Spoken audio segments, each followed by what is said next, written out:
Hi, everyone. My name is Robert, and welcome on the 8th day of the We Are Millions Hackathon event today. Today, we're going to talk about games and the impact of Web3 on the industry, specifically with Thor Mirtal from Nordic Game. And afterwards, we're going to talk with Tadej Vies about the resistance platform he built using NFTs. Before we do that, another public service announcement. If you haven't done already, of course, you can claim your avatar online to join the token-gated channels of Discord for the We Are Millions event. And during these talks, of course, there will be experience to be claimed as well to upgrade your avatar and continue with our internal game of the event. So, as mentioned, we have Thor here today as well from Nordic Game to talk with us about the Nordic Game Discovery Contest. Thor, are you here today? I am. Wonderful. Thank you for joining us today. It's a pleasure. We've had your colleague Jacob with us on, I think it was on Monday last week. Yeah, for the opening of the event. To announce the new season of the Discovery Contest. Could you describe, first of all, before we go in a bit more into what is the Discovery Contest and why did Nordic Game start it? So Jacob came up with the idea 6-7 years ago, and this is our 6th edition now with the Nordic Game Discovery Contest.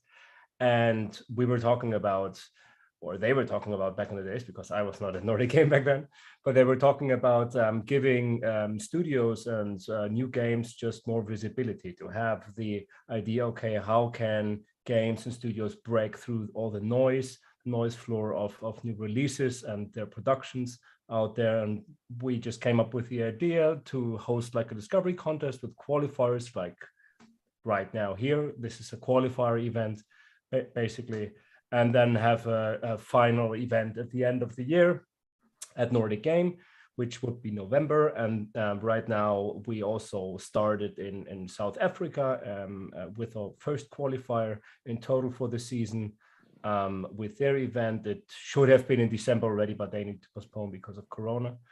And we have this on and offline events in the video game space where studios submit their games to be part of the qualifier. And then at the end, there will be like a jury in the background voting for all the studios that submitted their games. And at the end, we will have a winner that is the qualifier, basically a winner that goes to Nordic Game to also be part of the finals then at Nordic Game.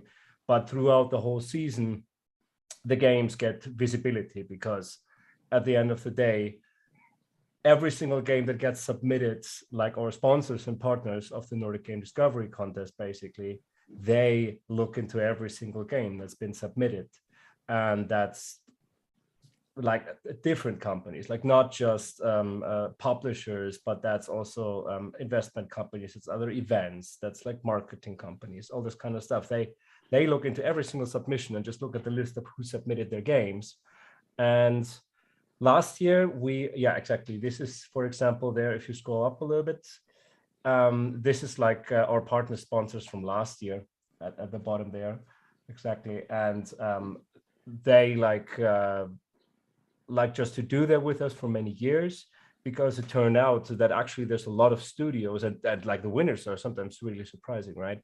Like last year, it was D20 Studios that won with the game Summoner's Fate. Like from all the submissions I have seen, like completely over the whole Nordic Game Discovery Contest, I would be like, okay, that's a surprise. I wouldn't. How many would that be to get a view? Like it's 10 per qualifier. We look at 30 qualifiers in total. So like sometimes it's just 9, sometimes it's 15, but around about 10 per qualifier. So like you have a lot of opportunities there. And then we have our partners who provide prizes at the end of the contest. And that's like one year it was a publishing deal, actually. Last year, it was like one of these Intel mini computers. I forgot the name, how they were called. But yeah, like there are different prices throughout the whole season also. And then, of course, with every single qualifier, we have at the end of the day our finals at your own qualifier, right? Where there are 3 games who are very close to each other in the winning process, and we will have the finals of your own qualifier, and throughout that's being promoted through a whole newsletter, through our channels.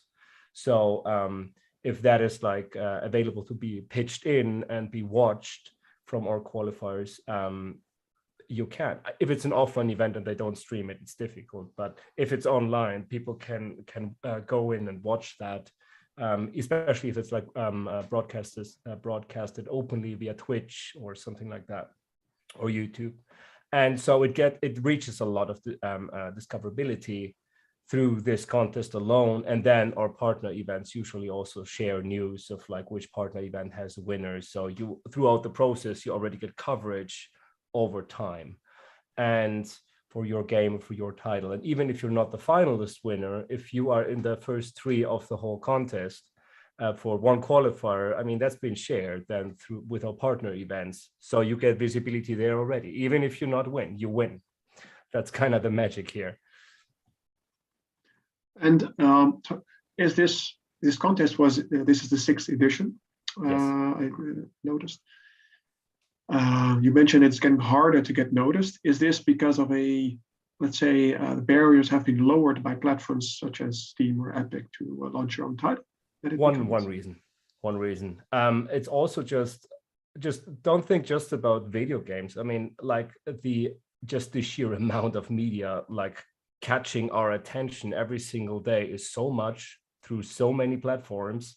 To like spike through with your video game on a certain platform alone is nearly impossible nowadays to like grab the attention, right? For let's take Steam for an example. How long are you in the first page on Steam and looking for new games? Only if you want to buy something new to play in a certain genre, you start to look, but you start instantly to search. How long you're on the front page? Usually 10 seconds. So if you're not highlighted, yeah, exactly. If you're not highlighted there, like to break through and get the initial attention grab is really difficult. And that counts for every single platform. People usually go to their platforms where they play like most of their video games and go straight to what they want to do. So you have a few seconds there to grab the attention span on these platforms, and you have a competition of, what is it on Steam, 2,000 games a day or something?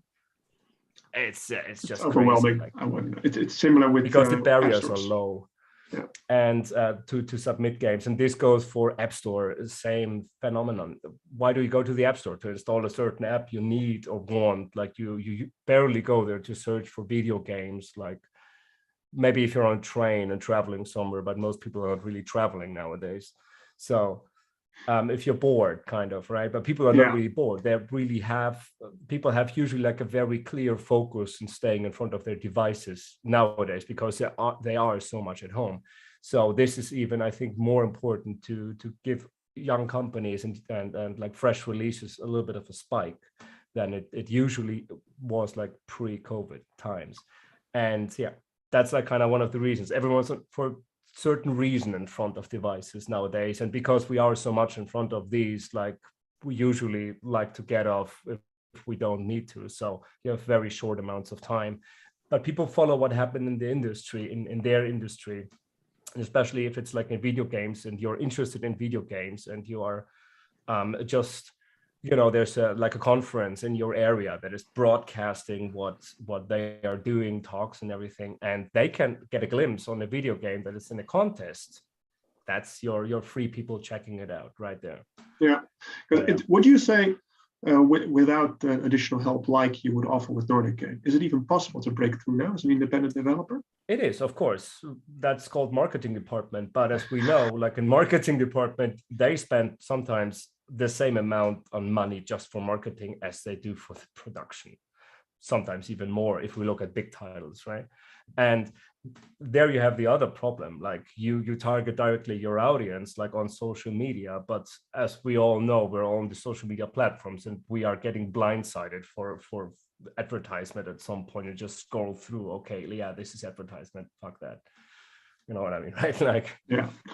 This is like kind of how it gets. Like you start to develop this blind eye for advertisement and commercials. So it's getting harder and harder. It's not you just being there. It's like tons of products and services that promote whatever they do and that what they want to sell.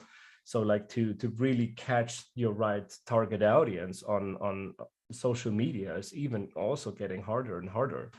And but where are video gamers looking for new stuff? Like, it's on the platforms, it's basically on events that are promoted and based around video games, and that's the reason why we do it with so many qualifiers around the globe, basically on and offline, to give like really everyone the chance to submit. And at the end of the day, the moment you get partners in there, and that's like media also, media covers that, like they write about the games that are submitted, that are in the qualifiers. And like you get just media attention. And if you can get the media attention, the media grab through Nordic Game, that's a win already. Like that's where you win, because you get some coverage about, oh, you were part of this qualifier, so your name is out there. People look for the title of your game, maybe see it in an ad in another mobile game. Like how it's good for rankings already. Yeah. Yeah, exactly. Like, but they see maybe the title and they're like, it catches their eye, and they're like, oh, I'm going to check that out. And they check it out, and your game starts to pop up because your name has been in media coverage, been part of the qualifier, is named on the platforms, on different sites as well. So you start to get coverage for your game through that. And that alone is more worth than you're only uploading your game on the App Store or on the platform you're promoting it. So that gives you already more visibility than you would expect without it. So, and it's free for all developers to do. So, can't hurt at the end of the day. As a contributor to itch, I can say, yeah, that never hurts. It's always a lot of fun. I was wondering, in this case, you're as Nordic partnered with an event focused on mainly on Web3 impacting impacting industries with new technology. Given the fact that we are focused on distributed store, distributed payment structures, etc., everything which came with the rise of networks, thanks to let's say crypto as at first, and alternatives later. I was wondering, have you seen a difference in the type of applications over the past years now that this new tech is part of the stack of a game developer? I mean, yeah, tech is always developing, especially in video games, right? What have we seen differently in terms of technology, and not just web, but in general, like a video game technology paired with other technology, right? The new stuff is video game technology, like engines and this kind of stuff being used in the film industry. Then what have we seen? Like, we have seen Flash vanishing, right? So HTML5 took over at some point. Video games, like the mobile sector in video games is huge nowadays. Like, that alone basically incorporates every framework of web technology, right? To build your video game. It's not just engine only, like the typical big engines like Unreal Engine or Unity, but also fresher engines like Godot engine, which is a very lightweight engine. I myself developed just with another company from Hamburg a video game on Godot, which is perfect for mobile games, for example. But it's a very fresh, young technology that is, I think, 2 years old. They just started 2 years ago with developing that framework. Recently checked it out. I noticed it was an open source engine, right? Yeah, it's open source. Yeah, exactly. And I did the audio work on that. So that's my main job, actually. Like, I'm a composer, sound designer. And I did the audio work on that game. And there's a lot of stuff that other engines can't really do. Like, for example, you can use all your VST plugins that are just on your computer installed. And there's a lot of free open source VST good stuff, but also really good, like, paid stuff, of course. But you can use all of that in Godot without any extra licensing, because you don't bake in the plugins itself later, but you kind of bake in the effects of these plugins on on the content of the output of the audio files. Yeah, for example, that's one example where I just saw like, okay, no other engine has done that yet. Like that availability, of course, there are middleware solutions to do stuff like that, but it was really easy, and everything is super lightweight in that engine. So that was just like, okay, this is open source. This is 2 years old or something, and it's still not perfect. They were like developing in over time, and there's new stuff, and it was really frustrating things as well. Like you could not unlock windows and this kind of stuff. But with like the rising demand of technology, of course, to do things quicker, easier, lightweight, more focused on, okay, I mean, if we look at the world, the majority of the world is actually using mobile devices to play video games, just to the regions in Asia, in Africa, like they are like Latin America, like that are not regions that are typically PC heavy or console heavy in that classic sense as Europe or the US or Canada. And just through that, they are like what, the half of the planet already, just the numbers of people using devices playing video games, and that's all mobile. So you need other solutions, other technical solutions, and of course, because there are a lot of web-based or app-based, you need also to incorporate every other technology that is rising and spiking. And then of course, what we have seen fresh, I mean, I'm working with VR since what, 2011. There was nothing basically, trying to do sound, but like, of course, VR, AR applications, games, that's of course always on the rise. And we see more of that with the outcome of fresher technology and easier access for people to use that technologies. We of course see there a lot of interest and spike in the video game space. It's actually a question I would have, because the Discovery Contest itself is open to any platform, right? Yes. Yes, so there's no limitations. Like, so how does the jury disperse, or we look at choose between different platforms, a VR game, a mobile game, a web-based game? What do you? I mean, we first of all look at the game itself. It's a video game. What's the main purpose of a video game? It should be fun, right? And then we look at the different stages. What do they have in the video game? What's like, what kind of fun is it? Is it a puzzle game? Is it a shooter or whatever, right? And then we look at, okay, is it for that category of a video game something that is ready to really be played, or is it like too prototypey? There's nothing really holding it together. And through these different values and factors we look at, we decide, okay, this gets that many points, this gets that many points. And there's multiple people like doing their own iteration. Then we calculate it, we draw like the numbers around that, and then we get winners. And it's all professionals from the industry with different kind of backgrounds in their professions. So like we cover like from every side someone, from media to audio to programming. And then these people give their weighting, and everyone focus on different things and aspects of the game. And then we get the numbers of that, and then we know who won at the end of the day. And if it's like multiple games that are against each other, we run it through the jury just with like these games, like against each. If we have like, for example, 3 winners with the same number, then we're just like, or 5, let's say 5 is better, because we only have 3 finalists, right? If we have 5 with the same number, we're just like, okay, let's run it with just these 5 in mind against each other, like with the same kind of comparison. Okay, if we just look at the game mechanics, if we just look at the graphics, if we just look at the audio, and then everyone like from the different industries or different industry experts, they look at these and then run it like that. Yeah. Now I've looked at the application. Just quickly pull it up. So for anyone who hasn't filed their application yet, of course, go to our website. You go to Nordic Game, which takes you to the form. Press the Game On button, and it pops up. There we go. So my question was, I noticed that you could mention genre, platform, stage of development. Yeah. Alpha, beta, finished. Of course, it's going to be harder to judge the potential quality of something if it's still an alpha, right? If your assets aren't fully developed right yet, or maybe there's no music yet added. But if you submit your game in the alpha stage, everyone takes that in consideration while judging it. Okay. And since everyone on our jury, basically, who are judging these, have at least 15 years experience in the video games industry, at the end of the day, it's just like, okay, we can see where this is going.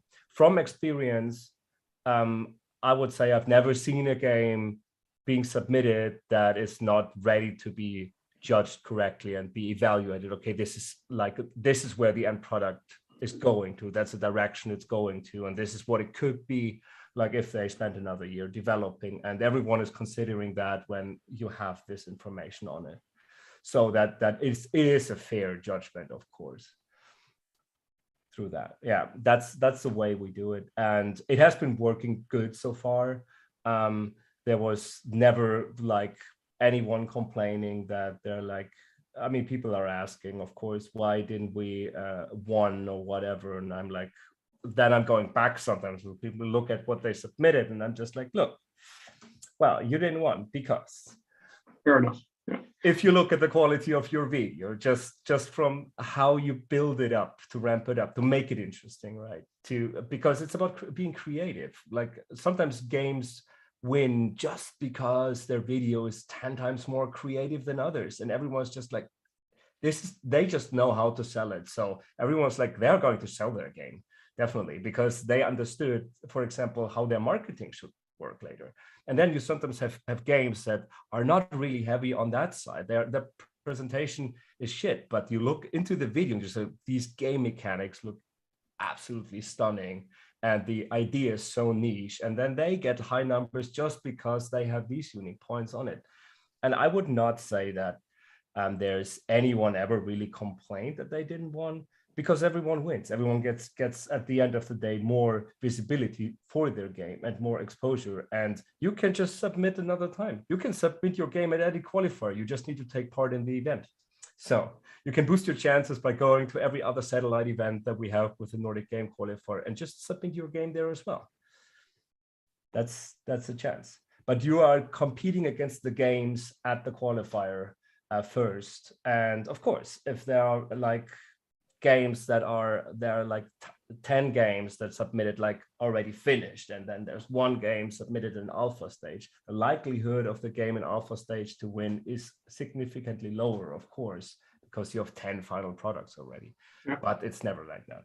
It's always mixed. You have everything, and sometimes there's like, I saw alpha games already where I was like, oh, okay, I need to give them the highest points, just brilliant, because I already have music involved, and even final products didn't have any music or audio on their video, and I'm just like, just for that, because they thought it through.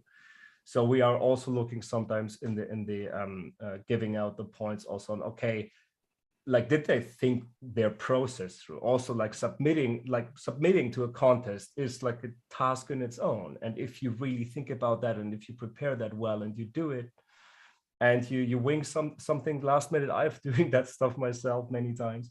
If you wing stuff last minute and build something together in the participation, that just is fun to watch. It's fun to experience. Like, and you're like, okay, I want to play this game when it's done. You know, that's like, you of course win. That's you'll get more points out of it than if you just, you know, do a sloppy thing there and be like, oh yeah, just take like a small screen recording and forgot to turn off your camera and you're coughing in the background. Nobody wants to see that, like, for as an example, right? I have seen stuff like that. That's the reason I'm mentioning it. Or either way, you'll gather, or let's say, win feedback from the contest. Yeah, exactly. To further improve your project and the game. But then again, you get your first stance out there, you get your first coverage out there for just the fact that you are developing that title. You have more than just your website or your social medias, right? And then you just take part in the next contest. And then people can start to also travel along your journey in your development. And that's already a win. So you can only win if you submit. That's the reality. Like, at the end of the day, the more you put yourself out there, the better your chance to convert players and future fans of your products. That's the reason why you should submit right now. Right now, before the end of the day, right? Yeah, and the next days until we're done. So we have I have two more questions before we also invite Tadej for the conversation.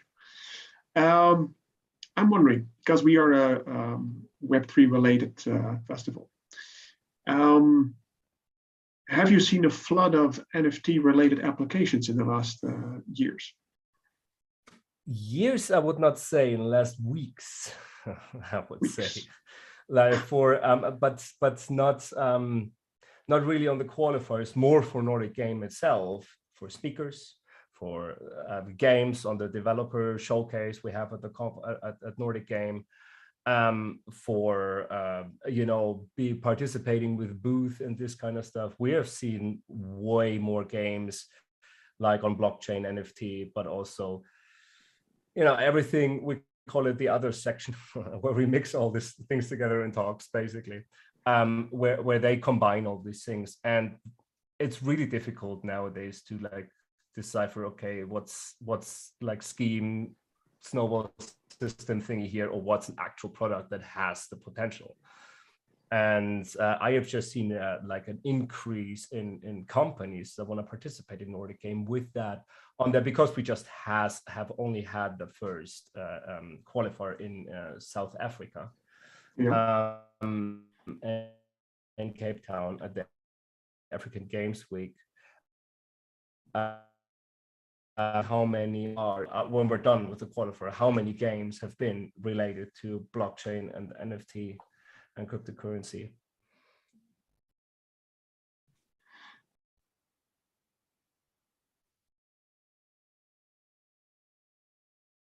You still there, Thor?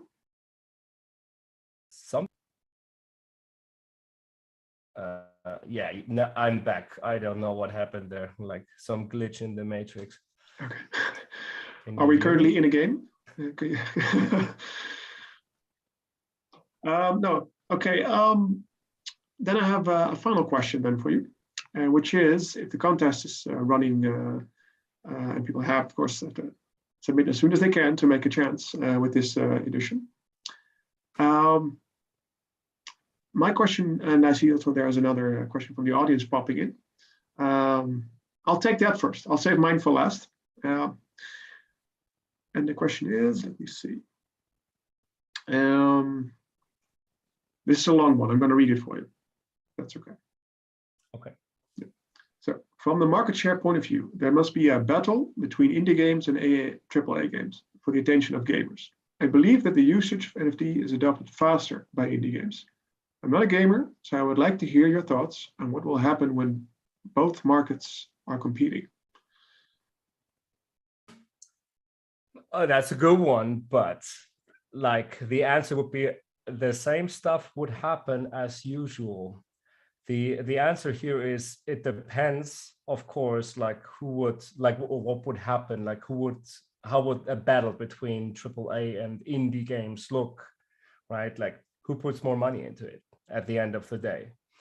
Then again, the interesting part about that is with the current change in the possibilities, you can actually just be ahead of the AAA industry, because the AAA industry usually jumps on what is already proven to work. Because investors want results. Exactly. So the stakeholders want security, right? So indies have the chance to really drive the way this is being resolved. Of course, first thing we need to solve here is, and I have just seen that from the, especially from the music point of view, is all the, let's say, like ownership of illegal rights to actual content turned into NFTs, which is still a problem right now, like how this has been handled. Like, for example, someone can just turn music from someone else into an NFT or an artwork or something. Yeah, you should definitely watch our Music Day panel on that, which has been broadcast a few days ago. Yeah. But I would say, like right now, the indies will have still the upper hand until they have proven mechanics for the AAAs to really take the stake on that. Okay. My question was actually, because of the contest and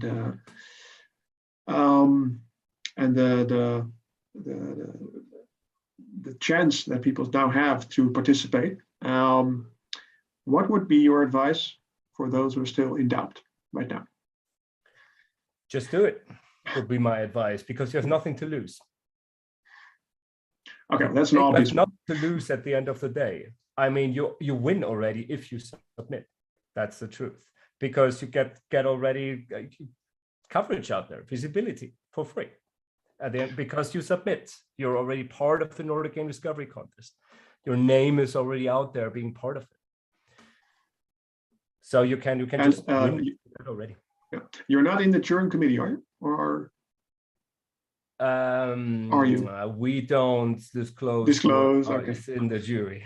Okay, then I can ask you, what would you like to see? Because there have been, let's say, there's of course ample opportunities on platforms and type of genres, etc. But what have you not seen yet? You think that would be original, perhaps, or a combination maybe of tech. Original. That's a good question, because I'm just so busy with doing sales the last 3 months for Nordic Game that I have not even touched video games myself. But what I would like to see actually, when I was a kid, right, with all these games like Command and Conquer, like all the old school like strategy games, and I have been seeing like not a lot of these games happening with the spirit of the old games back in the days returning in some way. I just saw a recreation of Red Alert or something like that, but really like fresh ideas with that spirit coming back. I've missed that for a long time in video games, and I would like to see something like that. Actually, that would be something that I would really enjoy playing again. But then I'm like always like where video games break barriers with state-of-the-art technology, of course. That's always something where I'm getting also excited. And then where like video games that break state-of-the-art with technology in terms of music, actually, because that's something that is always kind of a little bit low on the end.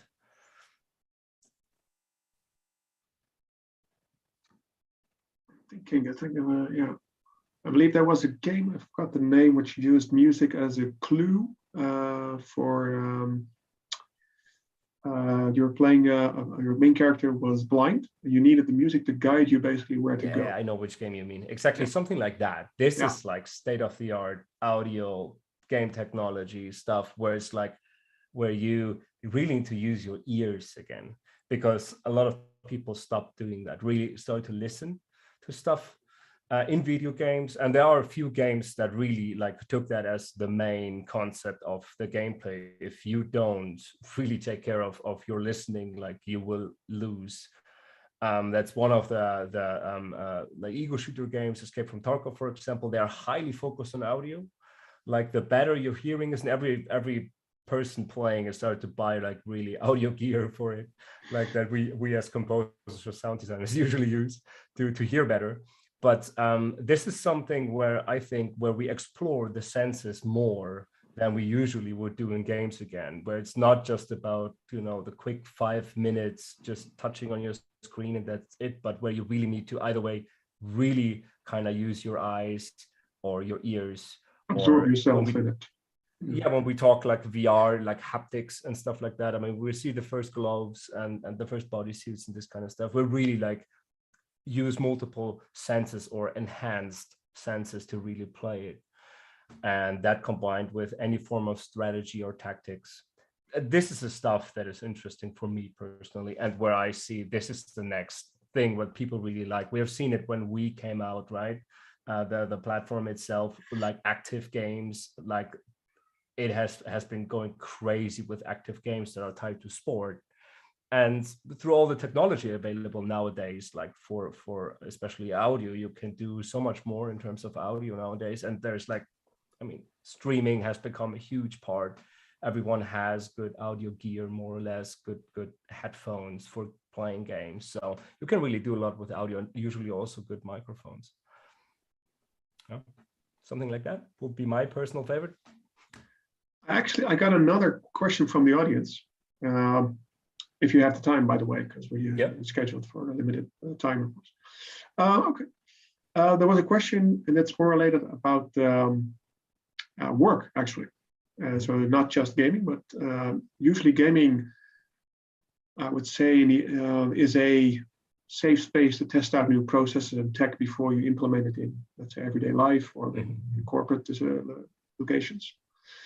And the question is, do you have any ideas or alternative ideas to workflow and work that we do today? Do you think that the workplace or station or roles will be gamified? Yes, I think so. I think so. I mean, it depends on what it is, right? But through gamifying processes, you can ease up so much of especially if you're working on a computer with anything software related, right? Like, I mean, Microsoft was back in the days trying to gamify their tooltips with their small figure that pops up, right? That was gamification already. They had the small figure, the clip, yeah, exactly, the paper clip. That's like getting a speech bubble. This is gamification actually in distribution of information by making it a little bit more interesting than they could just have like a window popping up. That's it, right? But there's so many processes that you can like do on the training level, first of all, easier with gamification processes. But then also we see it in interface design the whole time. Like in CRMs and like in email programs, everything becomes like, popular, a little bit gamier, looks more like a video game interface. Yeah. Right. And then like, I think, what was the platform called where you learn languages? They really took the concept and gamified the learning process. Duolingo, yeah. They really took the process and gamified the way of learning languages for people. And it's like super successful because of that. And there's in work fields really a lot of processes that are bound to, collecting the right information or to doing the right processes that are really redundant that you can gamify easily. Like everything that is redundant, you could gamify to like let people stick to it, to let people like stick to the work and not shut off their brain after 5 minutes. Of course, if you are standing in a factory and you need to basically cut head of fish, right? That's not gamified, like kind of, right? Like that's just plain manual labor work that you cannot gamify that. But everything on a device or computer, like as more redundant as it is, you can gamify it more. I think that's definitely something that we will see happening more in the future. Also to not burn out people as easily, because people tend to burn out with very redundant work. Would you say it's a necessity even with newer generations to keep them interested? I would say it's not just with newer generation. I would say in general, it's a necessity for people to create the feeling of having fun while they work, right? Like what they do needs to also be fun. It needs to feel like fun, even though it's not their dream job. It should make fun to do their job, whatever they do. Because at the end of the day, like people who are in jobs that are not fun is like the main cause of like burnouts. The whole problem of burnouts, depression, anxiety, frustration in life, all this leads to mostly to depressions in society. And this is a huge problem that we are tackling in society and try to tackle. And I think gamification is one way of actually getting the upper hand of that problem in society. Okay, and I hope all the projects that were being filed for the contest, which are meant for fun and entertainment, maybe provide a way as inspiration for that to have to change society in the future. Yeah, and I'm really looking forward to look over all the submissions. Okay, so the people send in, all the participants send in their projects via the form. Yes. They have until when? Until I need to look into my own calendar because Jacob is hosting the show. So I think it was the 19th when we said it, or 17th? The show itself is the 18th. 18th, exactly, because we changed it like 2 times. But I think they have up till a few days before. It should be on your website, right? At the form. Until when is the process? I don't know it out of my head. Like I'm not prepared for that question. It was we have it for tonight, but if you say there's some more room, of course we can communicate that. Yeah, they can still submit, because we are going through that like over, like let's say they can still submit till the weekend, like till Friday, of course, like no problem, because we're doing it next week at some point, going through that. We just had some slack, right? Some safety space there. Okay. But yeah, that should be all fine till Friday. If they still want to submit, they can do it. And because it's all being collected in a spreadsheet that we then with the jury go through, and I will probably prepare with Jacob to send that out to the jury over the weekend. So cool. Yeah. Okay. I'm looking forward to see your games.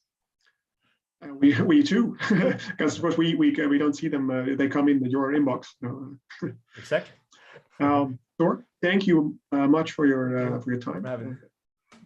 Made the time to elaborate on the contest with us and on the industry itself.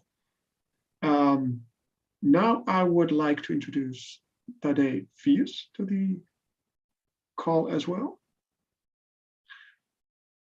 If you're here. Thor, you're welcome to join in on the presentation of Tadej. Hi.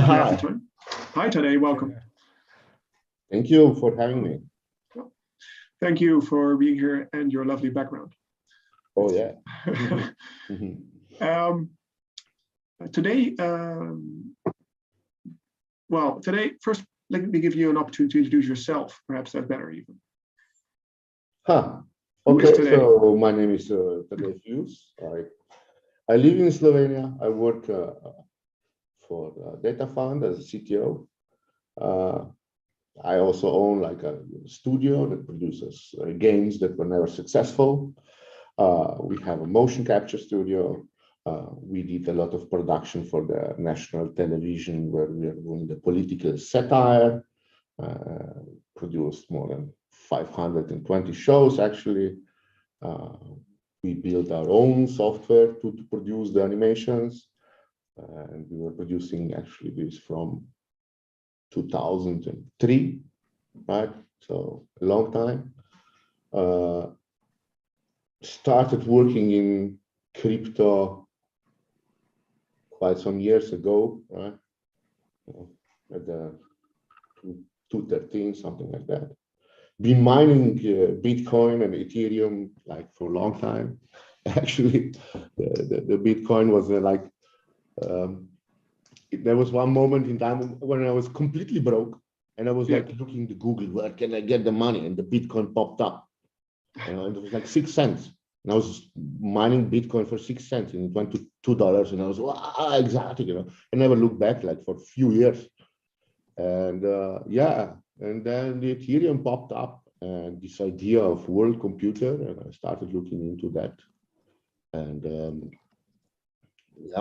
the things started to change, with all the power that you get, so possibilities that you get in the trustless, permissionless environments, which have to be like decentralized, right?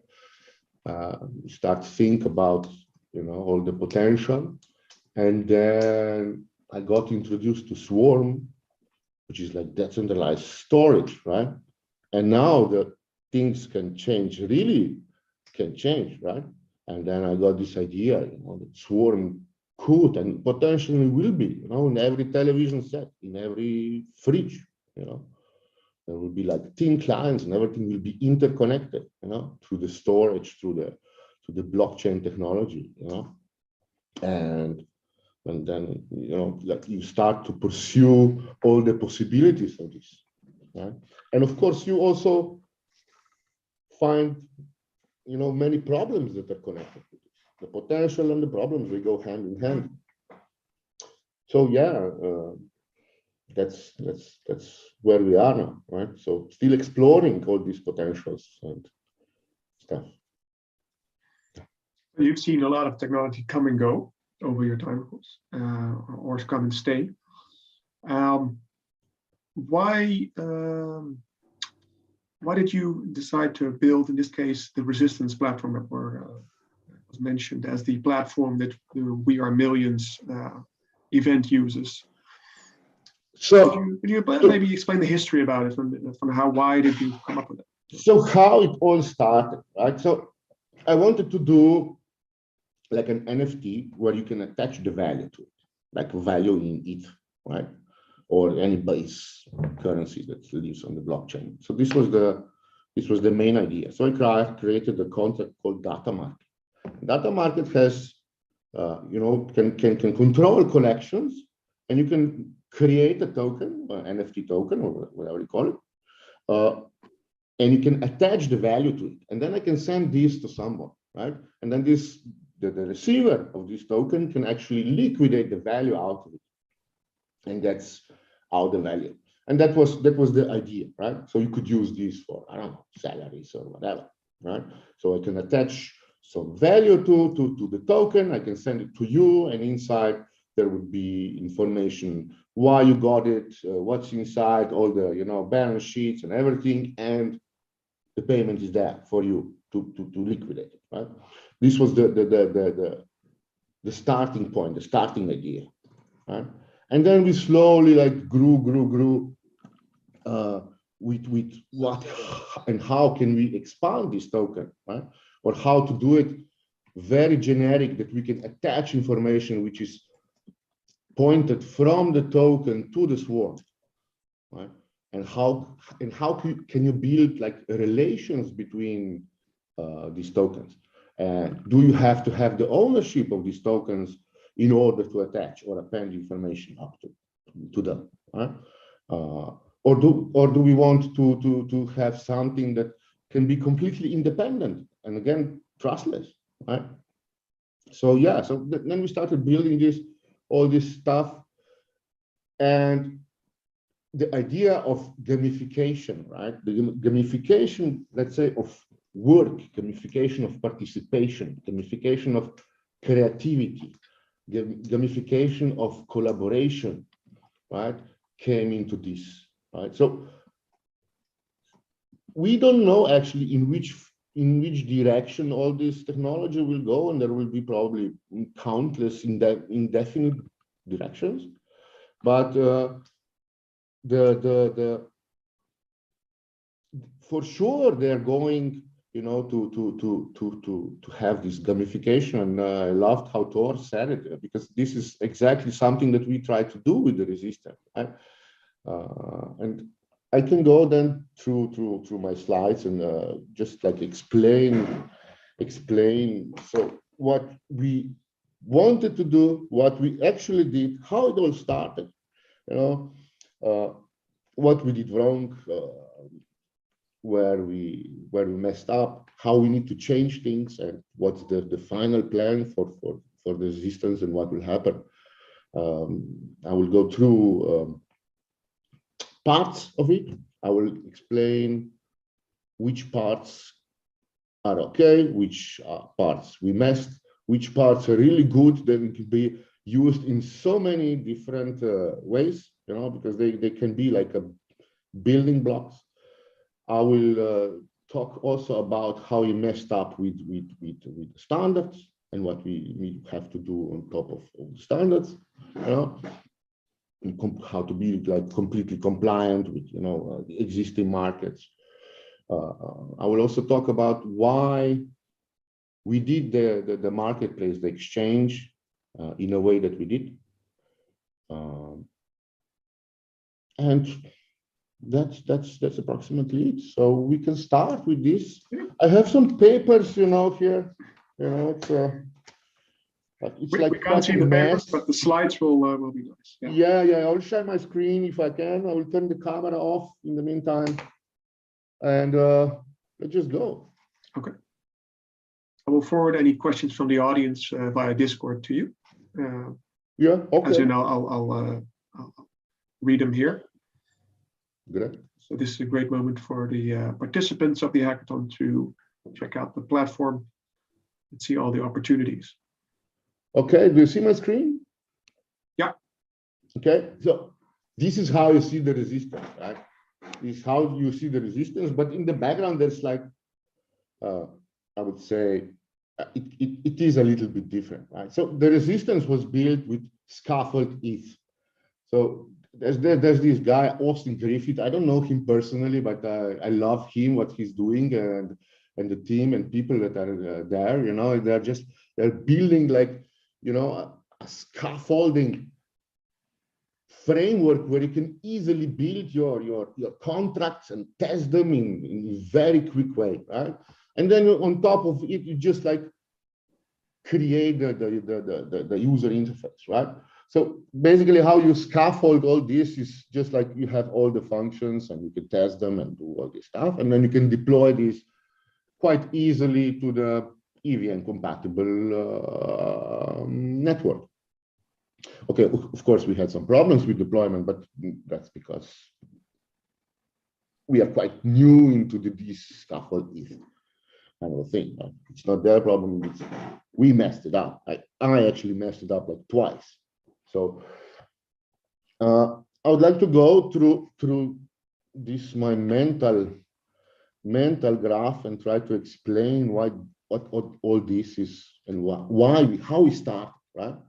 So we said, okay, so we want to like a bank, you know, the project needs a bank, and then we need like a money, you know, and then we want to tackle with the DeFi, and will it be a DAO, and how the DAO will be part of it and stuff like that, right? So we said, okay, so we can have like an avatar that has like a frame and a form, right? And then we have like allegiances, so we know who is the developer, who is the publisher, who to talk to, you know, how to get I don't know, an artist and stuff like that. And then you can join the teams, and you can join the groups, and you can create worlds, and you can create apps, right? Why, if I may ask, why did you start with the bank? Because it started with the economy of the platform. Yeah. Why with the bank? Because, you know, so the bank is the first middleman that you want to avoid. Right? Okay, so now we have the avatar. We can have the letterboard. All these were ideas. We want to have the marketplace. We want to have like a billboard where you say, okay, I'm available for job, right? We want to have like a crafting place. We want to have like a store where you can sell, buy different apps or whatever you call them, right? And you want to have like insurance, but this can be in crypto world, can be any other insurance, right? Mm-hmm. And then we said, okay, avatar can go on a quest. You have like a journey, and then you have some memory of this, and then you can sign an agreement with third party. And as you complete your quest or your journey, you get payments because you signed the agreement with third party, and you have to connect this somehow together, right? And then, of course, there is the contribution, and you can vote on top of it, right? And have like a data NFT, right? Where you can append many items. So this was very like how to do this, right? So either we use like composable standards that are already existing on Ethereum, right? Or we make our own. So we started coming to the limitations because of the size of the contracts, and also the way how Swarm works. So the location Swarm is bytes 32, right? And you can use a little bit differently this fact that you know, you can just have like an array of bytes 32, and you can get any data you want, right? Because it points into the logical location where the Swarm. Could you define right? in this data NFT what you mean by for the viewers? What you mean by items? Is it like media objects or other NFTs, or what are any data, and so I didn't want, you know, to say, okay, NFT and JPEGs. I don't like this. I mean, people think that NFTs are JPEGs. They're not JPEGs. I mean, majority of them are JPEGs. At least they prove the ownership of the JPEG. But the way I see it is that the NFT can also prove the ownership of any data, not just JPEGs, right? So for example, how I imagine this, you can have an NFT, right? You can have like royalties, you know, and you can borrow these assets and have like exclusive items or unique items, you know, and it's like a collection of contained NFTs. And so they are like auto-compounding, right? So you can have, not compounding, but collections of many NFTs, right? So you can have like a code and the art inside and the images and models and animation and sound. All these little boxes are actually can be NFTs, right? And then you can have like libraries and you can sell everything on the marketplace. And of course, have external services or apps or whatever. And you can combine this into one, let's say, structure and prove the ownership of the structure while still preserving the ownership of these images, right? And then you can do all kind of these royalties and like deep royalties, right? So it's not just the creator can get the royalty. You can get the whole structure, right? So if I am the one that made the composition of different images and models and animation and sound and whatever, right? I should get my part also of the royalties here if this is like being collected, right? So hierarchically, you have to go deep into and collect all the royalties. I mean, it's not simple to do this, right? And I am actually not satisfied with current implementation, but it's a start, right? So you have to start thinking about it, and then you have to implement it, and this takes time, right? So as I said, so the avatar is our like an experiment, into this gamification of experience and work process and the creativity and of course the collaboration and everything, right? So Alice has an avatar, right? And you could send this to the Bob, right? Not the whole avatar, but just like a relatable, right? So the avatar is actually made from 4 different NFTs. And how is that? Because if you sign like an agreement, right, with the Bob, that he will give you something, right, into this NFT, which in this case is just like a relatable, and this is just like some properties. It doesn't matter, right? This is the proof of concept, right? So the Bob will now give you something into this and will return you back the relatable. And even if he doesn't return you, right? So the trust is now broken, right? Because he doesn't return you, right? And the agreement, so the contract can be done in a way that Alice can break the agreement and gets back the relatable. But even if this is not happening because of the bug or whatever, this relatable is always tied to the avatar, right? And you can look at the code. If you take a look at the owner of this one, it will always be the avatar of the Alice. And even if the Bob sends this to the Charlie or whoever, it will always be tied to the avatar, right? But this is one use case, right? Very experimental. I'm actually not satisfied with the implementation. It could be done differently, but let's say it's a process, right? It's a process of, you have to start somewhere and then you can see, okay, this is what we messed up and this is what we didn't mess up, right? So I would like to maybe to just focus on this one for a while, right? I like this one. So John Radoff made this, right? And so we have like an infrastructure. We have the human interface, which is basically the web page in our case. And then we have decentralization and we have smart contracts. We don't have spatial computing, but this is coming, right? And we have the creator economy, which we have. We have the discovery in some way, but again, this can be built on top of indexes and stuff. And we have some kind of experience, which we tried to do with the avatars, right? So to collect the experience and get even more, use cases for our avatar. And then we started thinking, so the NFT games are asset-powered games, right? So ideally, you would reclaim and distribute back to the community. And we wanted to do and build something. I wanted to do something for, for the people, to free the people, from all these, how would you say, for the walled gardens, but at the same time, I wanted to have like ability to have great time and participate in the upside of the community, right? And not only to have fun, but also to have like potential to work in the metaverse, right? and of course be a part of the experience. But we don't want to keep players captive, right? And how all this goes and what they're willing to contribute, it has different values, right? And these 4 avatar subsets, the subsets of 4 different NFTs, is they somehow reflect the different value, right? So, but is the game economy the same as the real economy? Do we want to have and create like a closed economy? We don't actually want to do this, right? And we have to be very aware if this is a Ponzi scheme, right?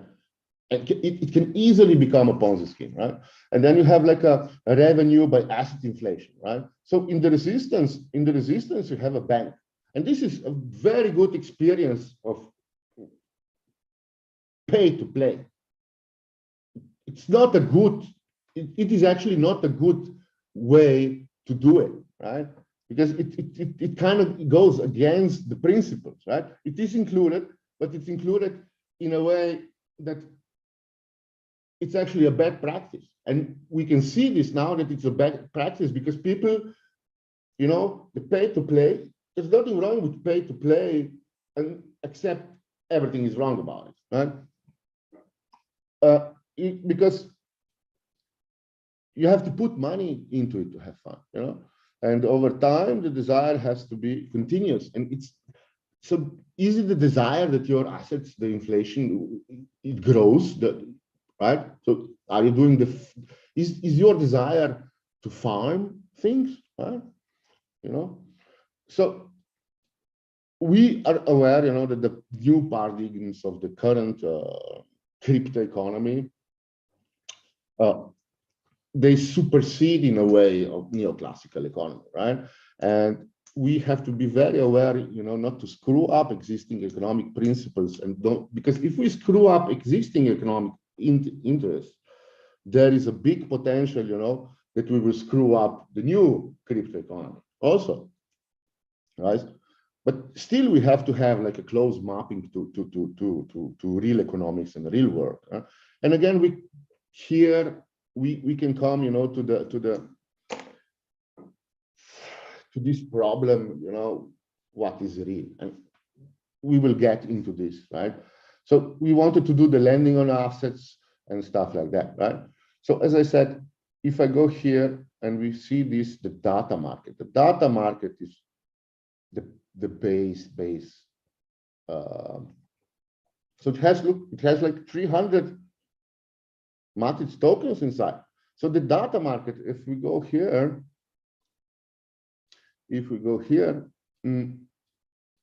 the first parts, right? So the data market, to explain you how this works, right? It has like many collections, right? Many collections. How many collections do we have? You know, at least these ones. There are more actually. Right? So the collection, once you do the token, you can actually attach data to it, but also a value, right?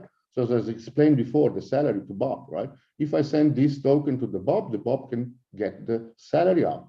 And the data market token actually takes care of this, because you have to put the base currency inside in order to create a token that has this value, right? But you can still, every time you can get the money out, right? If you are the owner of that token, you can still get, you can always liquidate back to the base token of the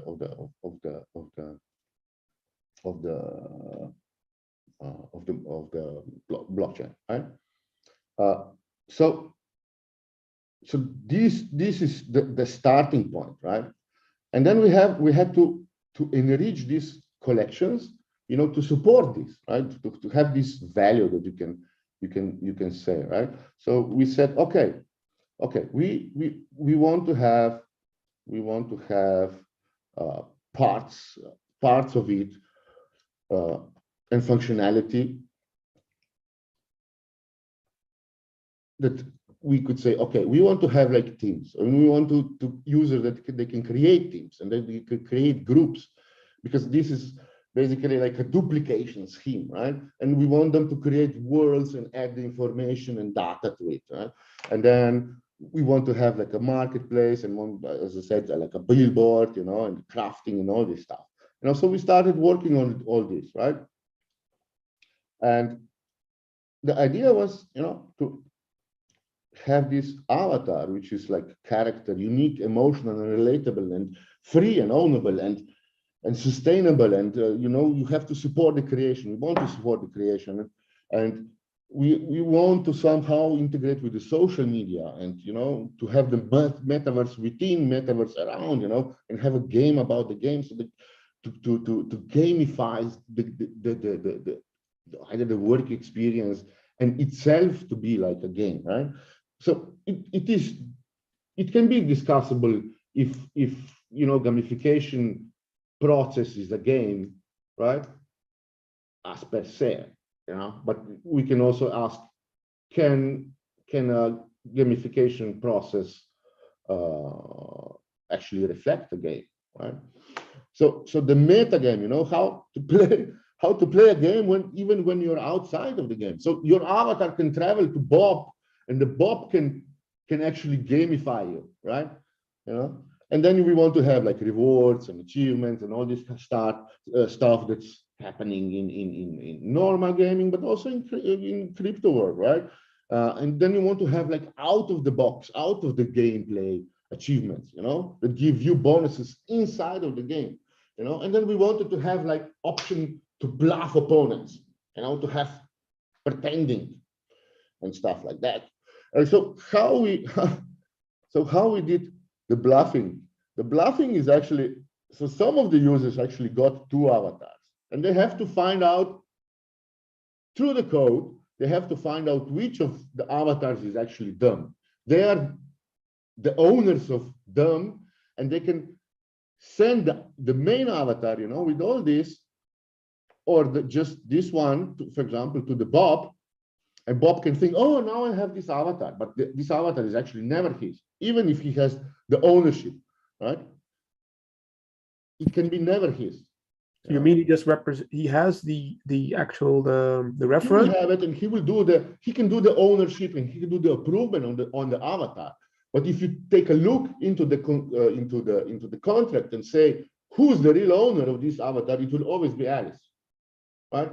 So this is, you know, so this is the part of maybe bluffing, maybe pretending that this is happening, but also you can find that you are being part of some gamification process that is actually like complete bullshit. Or you can say, you are a traitor because you're no longer playing the thing, right? So you can catch, you know, those that are how to say it, who don't play fair in a way, right? So users added many addresses, right? Or they registered many times, right? And they will have like many avatars, and you will see that if they send it, right, they are actually the guys from the bad side, right? You know, because this is like it's a game of, you know, like a dualism, you know.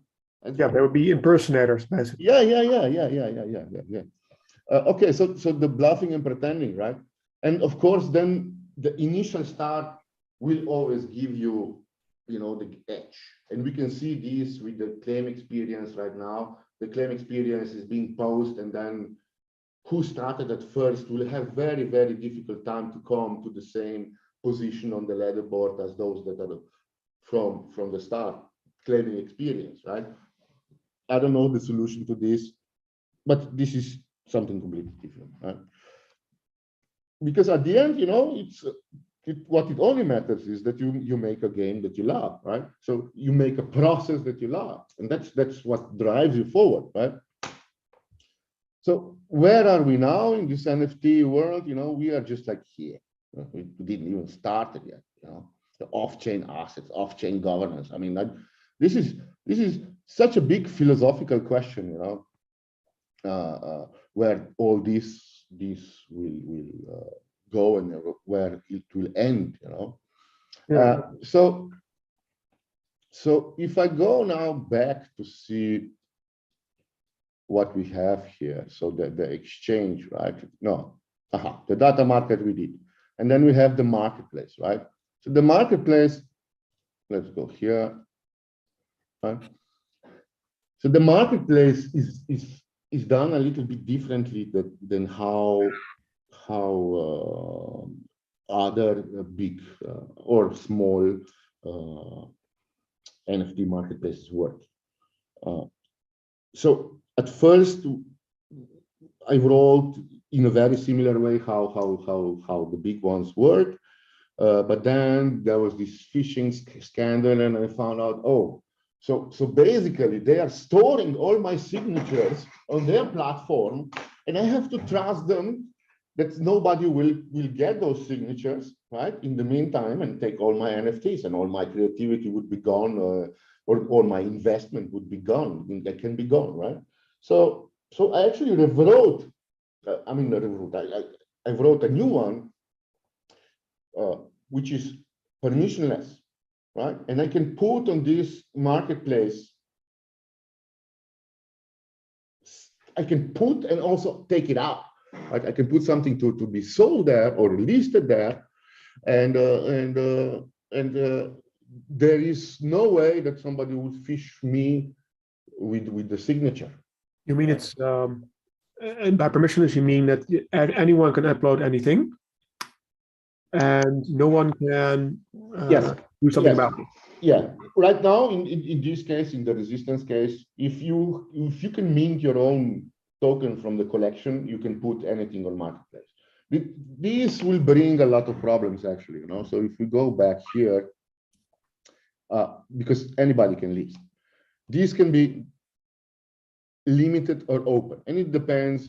But in the future, this will be like a parameter when you will deploy the contract, and we will get there.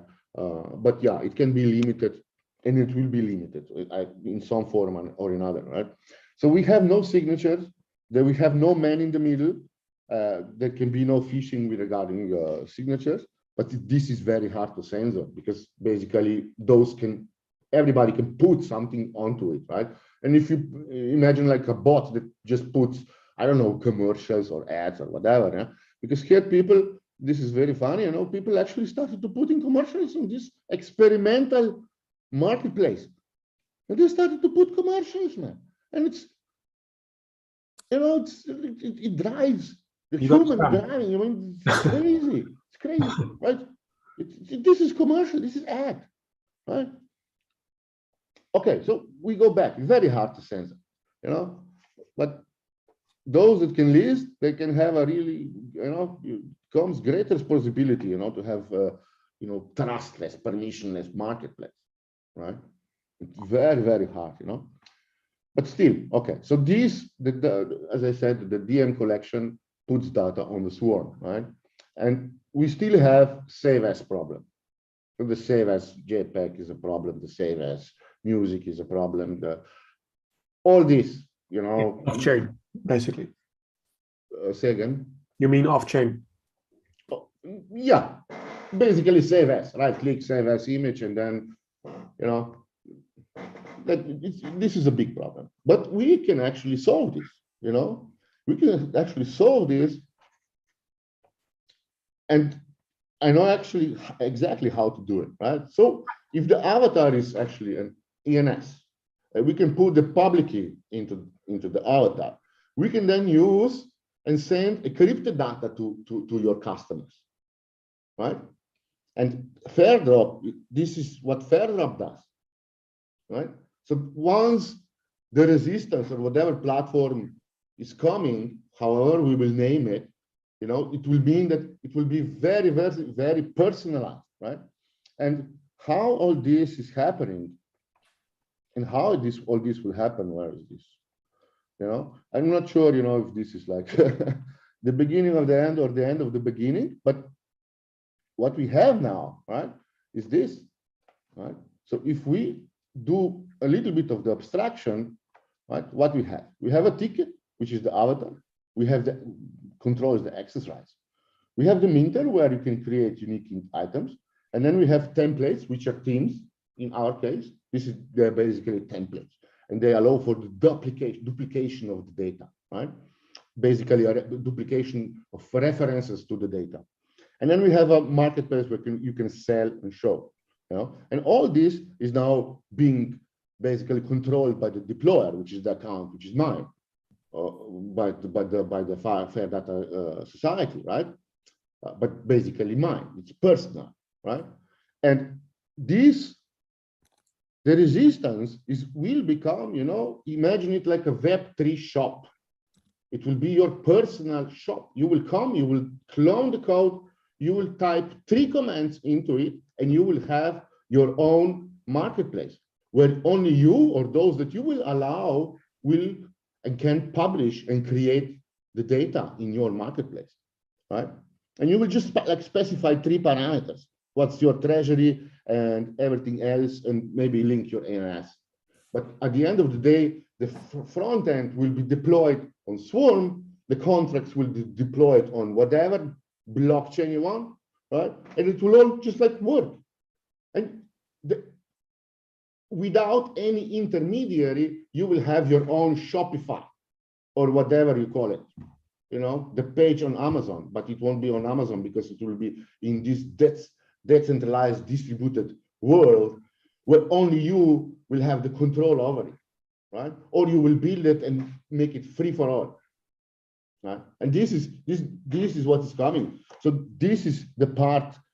This is the way where the resistance is going, right? And you can just decide whatever you will post on this marketplace.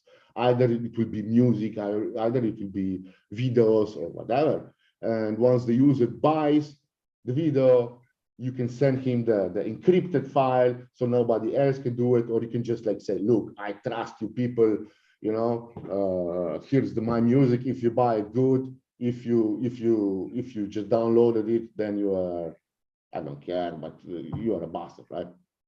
But still, it can be protected. As I said, the fair drop thing and the process, how it does, you could lock everything up. So only those that buy could actually see what they bought and actually receive the information that they bought, right? Okay, so. Yeah, so an on-the-fly version to be able to Shopify your own personal retail store, basically. Basically, yes. And we are talking about digital, virtual goods, right? Yeah. We are not talking about logistics problems and stuff when you have to do the delivery. This will work perfectly good for the digital goods.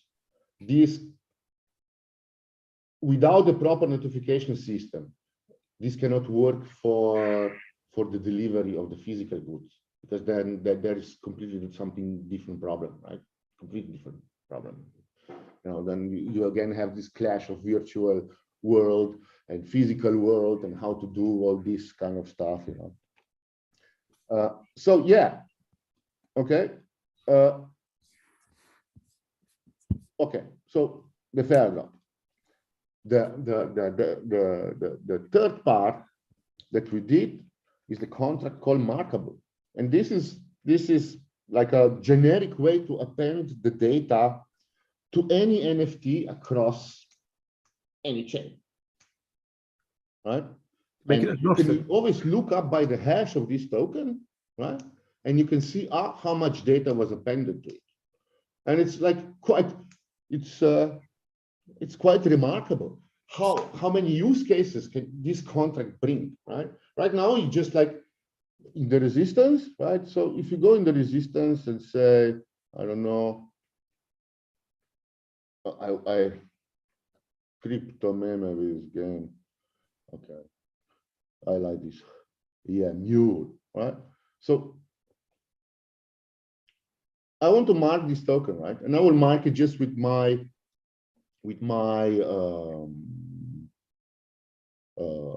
address, right? So I know that I marked it, right? But this can be easily extendable, right? And what's happening in the background, if we go here and see this markable contract, right? We just added the marker to one chain ID and then the NFT collection and token ID, and then user of this token can actually eliminate the marker. But again, as I said, these can be changed, right? So you could attach information to NFT, for example, and do like a Rotten Tomato, and you know, you could write critiques on any NFT, and the OpenSea could do nothing, and you could always just like look into it and see, oh, this guy said this, and you can actually deploy your own and make a service like a Rotten Tomato, and you know, just like spun up all these kind of different things, and you know, it happens that, you know, having this option to encapsulate the data around the NFT, it really brings a lot of use cases, right? So this is the Markable, very, very, very, very in its form, it's so simple, but because it's so simple, it's also quite easy to extend it with, you know, right now you can just append addresses, but you could append different swarm locations or whatever, right? I should see at one point something might pop up as a service to let's say verify these additions, or maybe even rank them somehow, just to prevent spam. Yeah, but it is like, so this is like, it's completely, so the Markable has no ownership. You know, anybody can append any data to any token. Mm-hmm. It's not meant to have the ownership. It could be extended to have the ownership, and this could be very easy to do it. But as I said, this is just like you add the data, and how you do this is just like one of the options, right? And the other option that we have here is the graphable concept. And this is actually a generic way to construct graphs out of NFTs. And you can say, okay, this NFT is connected to this NFT, and it has this kind of a relation, and you can add the description, the properties to the edges, and build out of them. You can build like, you know, like let's say a collection, you know, so the gallery could do and say, oh, we did the exhibition of this and this and this and this NFT at that time, and now you have now with the graphable, you can actually prove that this was created by the gallery and that they stand behind it, right? So if the artist wants to say, is my picture was that was exhibited in the gallery A, can I sell this NFT? And here I have the proof that it was exhibited there, right? Yeah. For example, this is one of the usages. Or you can do this with any physical goods, right? With any NFT, because as I said at the start, the NFT is not a JPEG. It's not only a JPEG. It's basically data, right? So now you have like a tool to build and connect data together and add. You know, once you have the relations that you can basically extend, and you have the ownership, because only the owner that created the graph and added the graph, the nodes and edges to this graph, this only, you know, they're owned. Nobody else can do this, right? So if you take a look in this graph and you find your element there, and the gallery says, this was exhibited there and there, the artist's work would grow, the worth of that NFT or whatever data would grow, because, you know, you have some kind of reputation or proof that you were there and there and there. Yeah, it builds up over time. Yeah, but it's not only. I wouldn't say that this is the only use case. You know, this is just like very simple. I would say a use case, right? But once you start building graphs, you can do a lot of stuff with them, right? Yeah, but this contract is chain dependent. It cannot go over. It could be, maybe it could, but there's no point to have this kind of a, you know, building a graph to be chain independent. You basically want to have to happen this on one chain, right? Which is a little bit different than the markable thing, where you can actually build, the repository of everything and have, single use case for all this that you want to include into, right? Okay. I got a question from the audience in the meantime. Yes. And that was one of the participants was asking, okay, how do I see the difference between the teams actually within Resistance?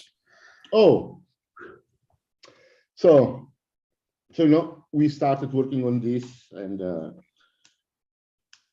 it went really fast, so the time of development of this went really, really, really fast, so we just like continued and added, but the team, or if you mean something, the team is, it's basically, you can add your information here, right? So if I add just like, maybe something added or whatever, and you can append your information. And here below is something that's commented out, but actually you could see who are your other team members, right? And this is still like, let's say, a work in progress, right? But basically you are a part of the team, you just don't see it yet. Aha. Yeah, right. But yeah, there are like avatars, because the contracts, these DM collection contracts, right? They have like links to the parents and link to the to children. So once you mint a team, you are actually become the part in the you are in the tree of this team, right? So yeah, but as I said, there's a lot of things here still that we want to do and need to do. We just didn't saw it at this time when we were working on this to actually either show it because it was work in progress. But yeah, there is like a, actually we could maybe see it in the console. You see, you have like links to whom it links, and then you have like parents, and this is it actually links to the other, and then you can see so this guy has the same token, and but yeah, you actually have to go and look and see, this is the owner of this token is again your part of your team and stuff like that. It's a little bit complicated to do the interface right, but yeah, the functionality is actually, it exists, right? Okay, so now let's go back. Let's go back and see where we are. Thank you. Yeah. I didn't hear you. Sorry. Can you repeat the question? Oh no, thank you. Okay. Yeah. I hope this answered the question, right? Yeah, the main question was, besides how can I see, but if there's a difference between the teams for the user, and it's Of course. So we have also like functionality that you can create your own team, and you can actually add like price for others to join into. You can also actually do this. The interface is not there, but if you would take a look at the contracts, you will see that you can actually make like a template out of it, and then other users can duplicate. Would that be like a mini DAO, which you would create together? Yeah, basically, I mean, mini DAO, DAO is a big word, yeah, but you somehow you like establish the relationship between them, yeah. Mini DAO. yeah. Of course, we're going to talk more about DAOs tomorrow, but for now, yeah. Yeah. Okay, so where are we now? You were at the graph. I was at the graphable, yeah. So as I said, the code is available. The contract is actually, again, not so complex, and you can build a lot of stuff, a lot of services with this, So if somebody comes, just takes this and just do their own thing, has a very, it can be really, really powerful, you know. So the developers that know how to work with graphs here, they have a very generic thing that they can take and just upgrade, and I save them a lot of time. Okay, so now we come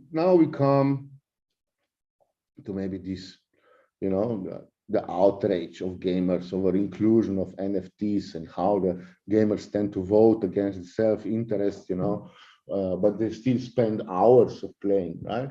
And I would like to Could you expand upon that statement, please? and this one.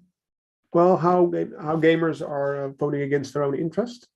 I will. But I would like to also, you know, in the meantime, you know, talk a little, not talk about, but just give you like the seed of what this Yuk Hui guy said, you know, how we have this tendency, you know, to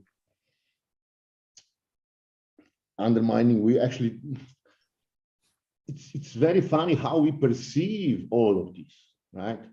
So, and I mean, nobody actually knows for sure what is happening, right? We have one perception or another perception, right? But why we right now, right? We treat our algorithmic culture, you know, in a way, you know, that's how to say it. We treat it in a way that it's not like we cannot specify how we treat it, you know. But we could treat it, you know, and he suggests that we treat it as a madness, you know, because, you know, the core of madness is, you know, the endless recursivity of the mind, you know, is very difficult to detach itself from its current, you know, process where we are, you know.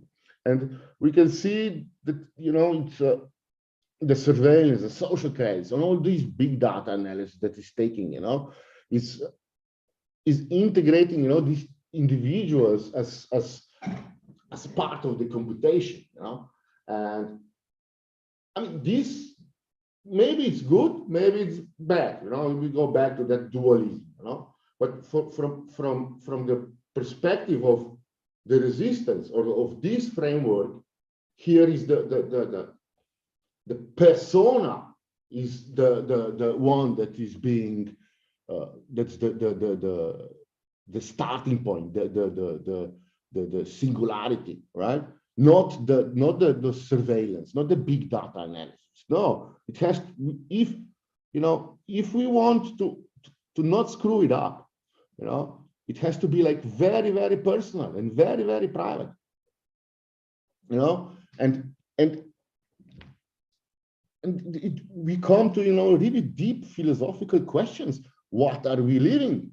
Where are we living? Are we living in the simulation? How are we living in the simulation? What do we want to do, right? Yeah. The question is if we can process reality as a social construct and give it a place in which we can experience it without the limitations that we set.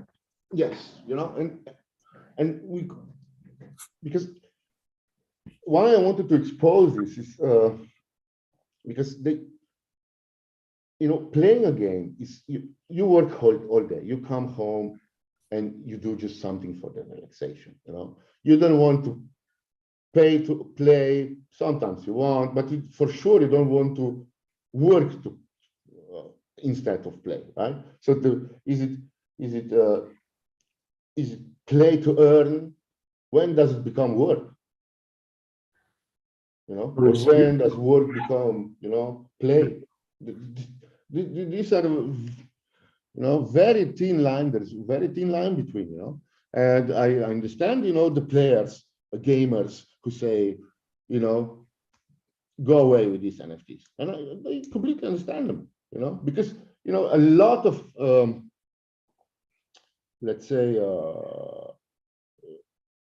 say that the majority of the games and majority of the gamers in the Web3 world will be left with zero or nothing. right? You will lose money, but you also lose money if you go to the cinema and get experience of the movie. You also have to pay, right? So if you pay to get a game, you pay, I don't know, 60 euros, and you play the game, and after 18 hours, you're satisfied, you sold it, right?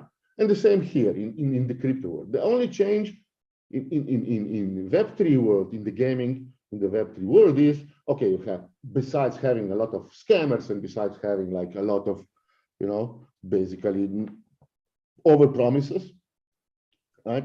Yeah, definitely. You also have the opportunity, you know, to get something out of it, you know, and you could and you will, you know, retain the value of this in-game engagement, right? And it's you can expect, you know, to lose money, and you should expect this because this is how it is, right? If you buy a skin, you will lose money, and the big corporation gets your money, and you get the skin, right?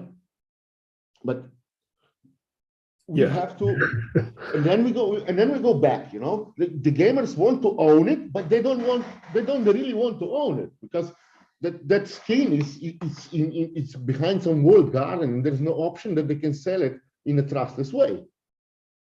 Yeah, it's by platform. It's a necessity that I own it to be able to play it.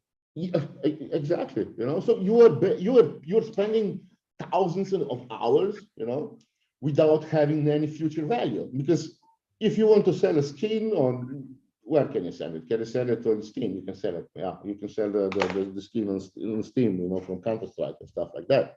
But you cannot sell or give. I cannot give you my subscription to you. Why not? Why can't I don't want to use it. I want it's paid for 14 days or 1 month or 1 year. You want it? I can give it to you, right? I can send it to you as a present, right? Yeah, I can give you my character. I can give you my character that I worked on him for a long time, and I don't want it anymore. I don't need it anymore. I can sell it, or I can give it. That's my choice. But now I don't have this choice, right? And they are, you know, all these rants about NFTs. They are real, you know. But from the other side, now I'm a gamer too, yeah? But I see the crypto world from, you know, development perspective, and I see the beauty of the technology in it, right? This is probably difficult for a non-tech person, a non-developer, non-programmer to understand.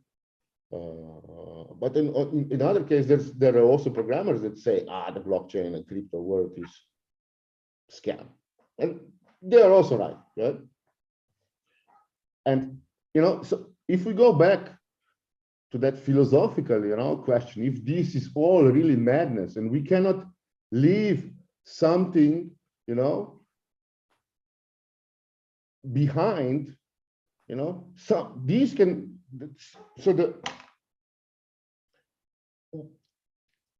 it will be very difficult to explain and to tell somebody, you know, that they should change their belief, because this will bring to the basically to the ego death of them. And this is very, very delicate stuff, and you will get a lot of, you know, negative feedback. You cannot just push players, you know, like, you know, big company did and said, now we have skins for NFT, and then they got the big slash back, right? It's very difficult to do, you know, because people are, you know, they believe in something, and you cannot persuade them in something else, because then they have to change their thinking, and they don't want to do that, because, you know, you have to let it go. You have to let it go. First, you have to know how to let it go, and then you can say, okay, let me try this. Usually when people try this and see, maybe this technology is not so bad, you know. But if they go and they are being scammed, like in the first place, they will never come back. Never. Right? And they will still have their own worthless skins and gacha shit, and they will rather give this to the corporations to control them stuff than to own and sell, you know. And it will be very difficult to educate the gamers to think net positive because of the mind paradox. It's not our fault or their fault. It's nobody's fault, man. It's just like, you know, it's very difficult to explain some stuff until they try. You know, the cake is good, but if you don't try it, you don't know how good it is. Maybe it's complete shit and I'm bluffing. And we go back to that meta game. Who's bluffing who? You know? And this transition, you know, from the gamer to investor, and this change of thinking, you know. So, you know, I grew up in a socialistic country, right? Nobody taught us about any investment. Nobody taught us, even told us, oh, they have stocks. What the hell are stocks? We didn't know, right? And, you know, by the time we could invest, we still didn't know how to do it. You know, and a lot of people said, oh, they're just gambling. I remember people saying here, yeah, you know, they're gambling the stocks on stock exchanges, but they were talking this just because they didn't know how they actually work, let alone to explain them what the leverage and options trading are, or futures trading, or whatever, you know, and what's hedging and stuff like that. There was nothing about this, you know. Okay, Tadej, if I might challenge you on this. Yeah. If a game is a hobby, and if you're using it for relaxation, would you need that investor mindset then to enjoy your? No. Okay. No. And as I said, it's not. It's very. This will be very difficult, you know. If everything, not all games will have and should not have any point in NFTs and this ownership stuff, you know. I do believe that the next big game will come from the indie studio that will go over all the borders, and they will do something that nobody before did. Either they will gamify, you know, I don't know what they will gamify, but it will come from a small studio. It will not come from the big studio, because the people will not appreciate if the big studio goes into this. And this is like, it's a big, you know, it's a problem of how we think, you know, and what we perceive of the reality and how the reality is constructed around us, you know. This is very, very, very difficult, right? So what I wanted to say is, okay, we can leave this out, maybe we can return, you know, back to this maybe later. Yeah, so maybe this is good, you know. So now we have the question of, you know, so few years ago, it was like, we will tokenize everything. We will tokenize the Stradivari violin, right? But we know that the brain is like connected to the body in like a bidirectional relationship, you know, with functionality. And we're not computers. I mean, we know how the brain is connected, right? But how, we don't know how the mind connects to the body, because, you know, the mind-body paradox was never solved, and it's not solved, and I don't think that we will solve it, right? At least not in our lifetimes. And then we have the very similar problem, you know. So the virtual items can be connected in indefinite ways, you know, and we have these two contracts, markable and graphable, and they can be connected even in more ways, right? Which basically all structures and you know, programming libraries, they connect something to something, right? But this is just like a connection inside the virtual world, right? So if we say, oh, we will build the metaverse is not everything. It's not the reality. It's actually very, very dangerous, to say, oh, everything is the metaverse. No, the metaverse is not everything. At the end of the day, you only connect 2 points with some information, and this is the construct. And you can tokenize the Stradivari violin, right? Or I can tokenize this little stone that I have here that my daughter brought me, right? And I can tokenize it and say, okay, this little stone is now on my table, but if I pick it up and put it in my pocket, and if I don't let it know, the virtual construct that said, okay, I will tokenize this this stone or this Stradivari violin, and I move this Stradivari violin somewhere else, you are left with nothing. You are pointing, your virtual construct is pointing to nothing, right? So yes. We like can just like say that it points and it tokenizes the physical thing, but in reality it doesn't, right? So this is a big problem. They're trying to sell us something that's just like virtual, and they will sell us all the news and everything will be there, and we will believe it blindly. But in reality, the stone will not be on the table. There will be no cake. That's the problem. And we are going into this metaverse thing head on, head on. And we didn't even solve the mind-body problem. And this is wrong. And then we have like, lots of, theories, what we want to do and how we can do it. How can we decide? What is the principle of our decisions? We don't even know what are the principles of our decisions, let alone how we will build the metaverse. That's such a bullshit. I'm sorry for my words, but that's how it is. Right? True. So it's an iterative process. I recently saw an interview actually with Mark Zuckerberg on this, that each step of virtualization has brings new problems, basically vectors to overcome, to make it more realistic, but it doesn't solve eventually what we know in blockchain space as the Oracle problem. So if there's wrong information from the outside, it's going to be wrong on the inside as well. If it's not, if someone puts in that the stone is there, but the stone is not really there, then the system is wrong. The system is wrong, and there is no way to prove it. No way to prove it. There's no way to attach the information to the physical object. There is just like a construct of attaching it, right? Yeah, just like humans aren't born with a barcode. Yeah, and then we forget, what the real life is.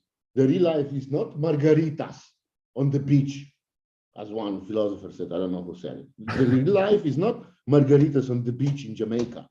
The real life is when you come home, how your wife greets you, how your kids see you. That's the time of your enjoyment. The time of your enjoyment in the metaverse will be just, I would say, should not be parallel. The time of your enjoyment in the game or your meta game should never, once they say, oh, this is connected to real life, it becomes like complete bullshit, right? And very dangerous thing to do. Right? Very dangerous. Yep. Okay, so I think it's over. So we'll do this. Okay, no, it's not over. I will tell you why resistance, right? Partially because of the series of Allo, The French series. Yeah, the resistance. Yeah. This is because, okay, we can go here. Resistance. Okay, part of this is because of the series Allo. But on the other side, I wanted to name it somehow to bring more self-awareness to the people, So, and why resistance? Because creativity takes time. and you have to take your time and be very, very, interested, and you have to insist, and you have to dedicate a lot of time, and you have to work hard. To make a song, it takes a lot of time. To write a program, it makes a lot of time. To communicate stuff. Any kind of creativity takes time, sweat, and tears. Right? You cannot write a sad song. It's very difficult to write a sad song if you're not sad. Yeah, you have to resist yourself not to go on these margaritas, because otherwise you could just go on margaritas, right? And you have to create, and this is why resistance. It has nothing to do with anything else. It has only to do with you. In order to create something, you have to basically resist yourself to finish the job, right? That's why, And also, maybe I will show you how I imagined how you can do these tokens on the resistance. All right, so I bought these two guys because they are commercial, so maybe they got some money from me. But this is how I imagined, right? So you go on the pen data, and this is like a token, and this token actually is like an album.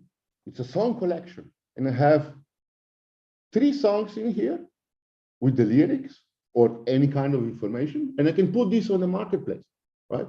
So now the marketplace is no longer just a JPEG selling JPEGs, right? Now the marketplace is actually selling my creative work. But you still own it, right? You own it, but basically you can always prove it that you are the creator, right? But yeah, other person that buys this token or gets this token can also prove that he has the rights to listen to these songs or whatever data that is inside, right? It took me some time to make these songs and all this stuff, and now I have the opportunity to actually sell it. I can sell it even before, right? I can do it through the publisher, but now, soon, I would say soon, you can do it with 3 commands, and you can have your own marketplace to sell this stuff. Of course, there will be a difficulty with discoverability, but it's a completely different topic, right? Yeah. Okay, so I think that will finish this. Any questions? Hope not. Well, there in the chat, there's quite some questions about your philosophy about how it will impact daily life. Talking about how the questions are if love will be tokenized, for instance, or friendship in terms. And, for sure, it will be. For sure. Basically, that would be likes right now, right? The emotion, tokenized emotions, right? But so I can tokenize my happiness because I finished this presentation, but maybe, tomorrow I will remember some sad events and I will no longer be happy. So what will happen with these happy emotions tomorrow? If I don't help you to always be happy. So, yeah. As I said, everything can be tokenized, but not everything can be actually connected together. And especially the virtual world and the physical world, and our mind. Where do we live in? Is our world simulated? Is our reality simulated? I think that will leave more than enough to discuss in the chat afterwards. I'm wondering, this platform, we use it now for WAM, basically, as a let's say an alternative representation of reality. Yeah. Can people license this if they want to integrate it themselves? Because it's your creation, right? Yeah. So So as I said, the future will bring, basically a 3-button deployment where you can deploy your own, basically your own Shopify, and you will have control of it. Who can put on the marketplace something, or you can have it just completely for yourself. Basically, you will get the marketplace builder. And this is happening, and this is already something that it is working. There are still some things that we messed up, that I messed up. Still some things that I want to fix. If we go into the marketplace and see what's happening, it's actually, the thing is, so one of the things is, if I delete this one, right? Although I buy this one, I cannot buy this one, but the one I can buy, I don't know if you experienced this or saw this, but if I buy this one for 1,000, right? The last one in this array of all the orders will come to this place, right? So basically, maybe it's worth to buy maybe this one, and I put maybe I can do this. Let's do this. So I want this one to actually sell this one, right? I will say, okay, fuck. I'm selling this one for 1. Selling this one for 1, maybe somebody will buy it, right? And I'm selling this at the loss, okay? And I want it to come on this place, right? No, it's 20.5. Okay, I will not give 20. That's nice. I will buy this beauty cat. I'll buy it. I like it. I don't know whom he is, or there's still transaction going on. Okay, we have to wait for that to happen. But okay, let's not wait. But what I'm trying to say is, if I buy this cat, my token that right now, that is the last one, will come to this place, right? So actually, if I would be selling my token for 2 and I buy for 1, and then I get better exposure because I'm on this place, I can get money, and I can actually do the wash trading or stuff like that, right? Yeah, like we see on open platforms. Yes. But if you limit your marketplace that only you can publish your creative things, then this changes, because then you do your own order, right?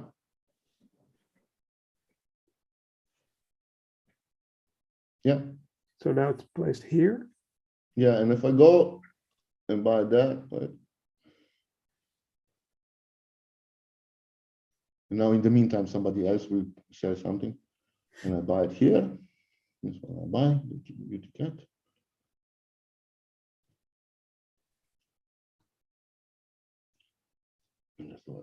We appreciate your efforts in demoing this, by the way.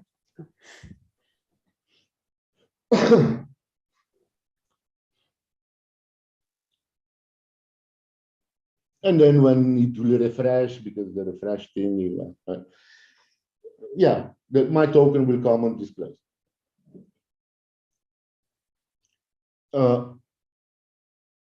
And then we can go back to this question, is it a personal marketplace? Because now the resistance, anybody that has the avatar token can actually put something in, right? And it would be very difficult to censor it if they start doing the bots or anything else.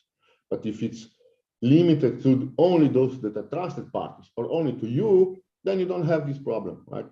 You don't have this problem of censorship anymore, right? Because there will be like many markets, So you recommend to combine it with a good governance model for the participants. Yeah, so that's the DAO part. The DAO part over there, right? The DAO should have, I mean, there are some difficulties with the contract. I don't actually understand why it's happening, but there was there is some problem with the, maybe somebody else will know, but there is a problem if I put like a treasuries and they point to the smart contract like a multisig, the contracts just fail, the transactions fail. And so I have to look into this and solve this somehow. So the control of the marketplace could be by the multisig. And then the DAO could vote and say, let's move this out of the marketplace or whatever, rearrange the marketplace. Yeah. But it potentially it could be used, for as a marketplace for DAO. Yeah. Wonderful, because that's good. Add to the opportunity of the, let's say, the potential of the DAO. You can bake this in basically, or at least they're governed by one. Yeah. For the internal economy. Say again. Well, I see how the opportunities would match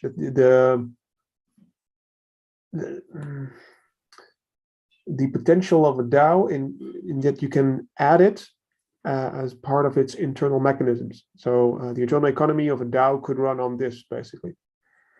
Yeah, but also the outside economy, because you can sell it to anybody. Anybody can come and buy something, right? You have your marketplace that is for you completely trustless. You can do anything you want, right? With it, you can cancel the order, you can add the order, you can lease the items or delete the items. But yeah, it's also for the outsiders because anybody can come to the marketplace and buy your items, right? So it's not, the marketplace is not limited to those that have avatar. Anybody can come and buy. Right? So if I'm the music artist and I created an album and I want to sell it, right? I have my own marketplace and I know I can track everybody who bought it and I know all the rights. And it's actually quite funny. Let's see this. Maybe I'll show you this.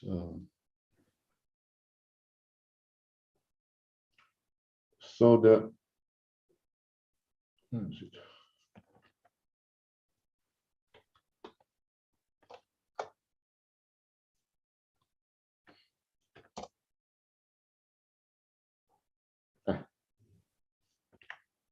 What are we looking for? So what we are looking for? We are looking at the transactions. We are looking at the transactions of the marketplace, right? So I can see whomever bought this or whatever is happening, right? And the management of rights becomes a little bit easier because you have this traceability, right? True, the transparency of the public chain. Yeah. Right. I mean, this happens on the other NFT marketplaces also, but they have the problem of the signatures because they are keeping all our signatures. And that's a big problem if somebody hacks them and gets all our signatures, right? It is. Yeah, I'm thinking of examples where that recently was exploited, actually. Yeah.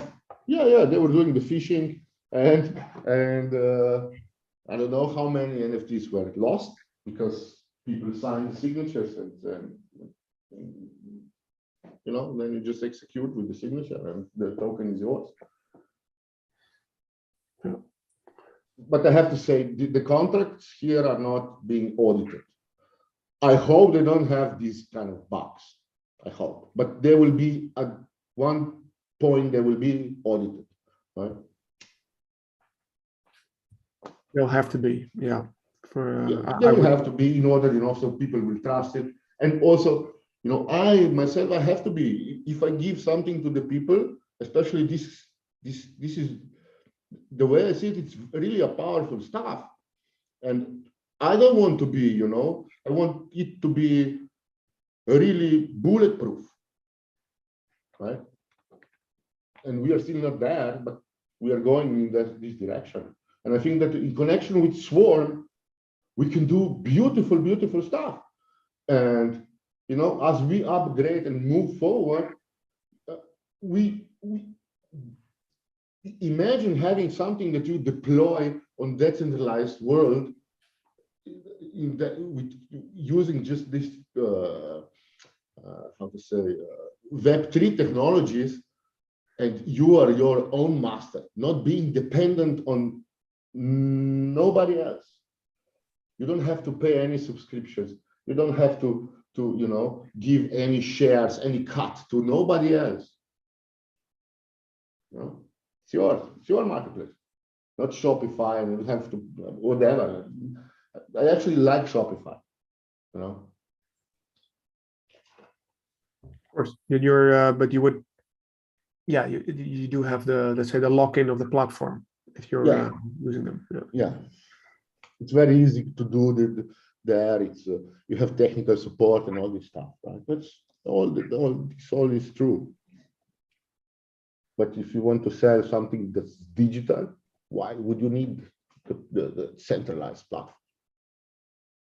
Do you expect there a, let's say, a societal change that people will move away from these platforms towards self-hosted or self-governed platforms or solutions, be it open source or not? Yeah, I think so. I think so that as games are going into this NFT space, as artists, musicians, and everybody are going into this NFT space, I think that with the growing awareness also, you know, these kind of things, as we are trying to build with the resistance, will also come, you know, to the people that it's actually good to have these kind of things, and it's censorship resistant, and it's permissionless, you know, and it can be private. It can be completely private, right? Because this, you can send the data that nobody will know that you send it. And this is, I mean, it's not cheap, you know, to do it. And it takes a lot of time actually to do all this stuff, but it is coming.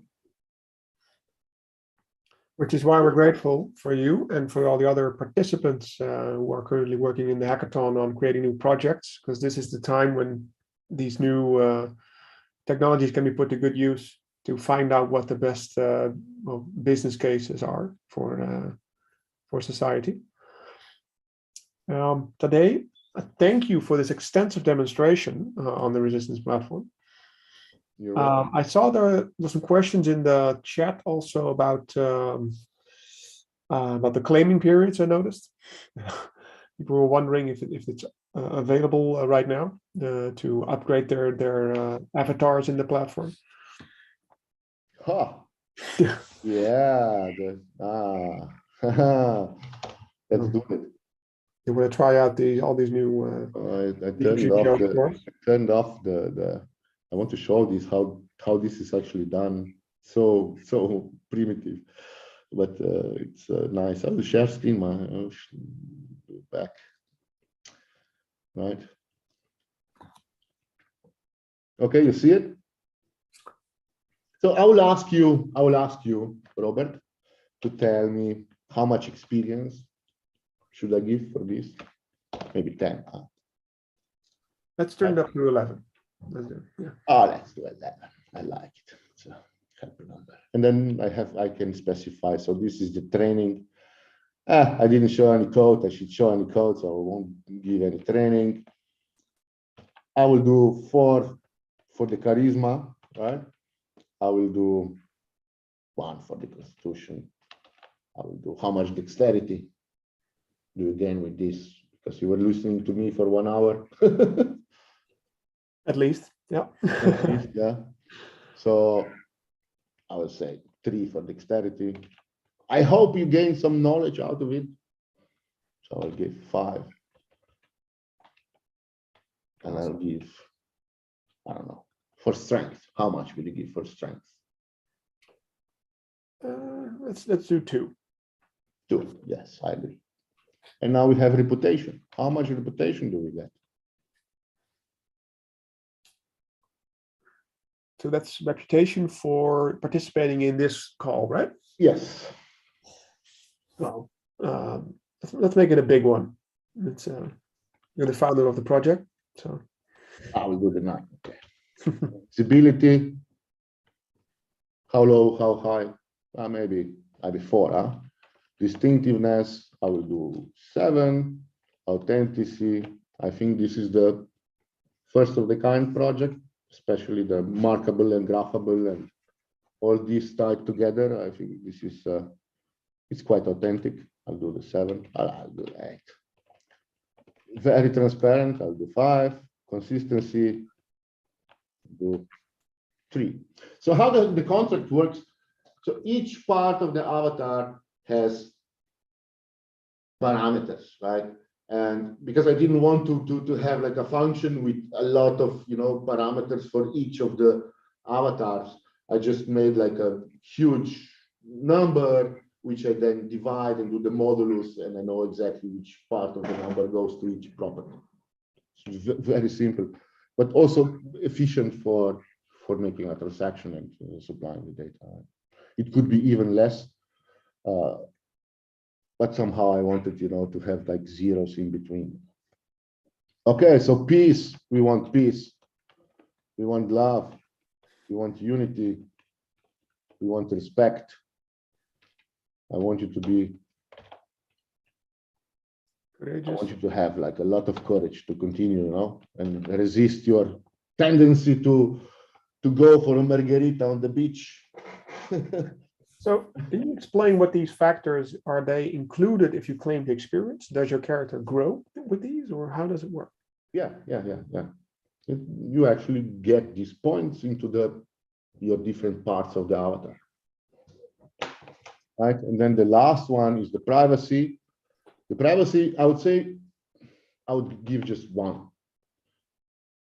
because once the resistance is done and it will support the fair drop kind of functionality, then it will be 9. But we are still far away from this. Interoperability, I would say 6. Sovereignty, data sovereignty, of course. Force for good. I think the project is a force for good. You agree? I do. It's an alternative to existing systems. So it's So yeah, 7. Support. Well, support is lousy coming from me. I was never good in support. I will do the symmetry. I will do the symmetry 3, right? And then I can say click, and then I will create the mint. And now, after the transaction is done,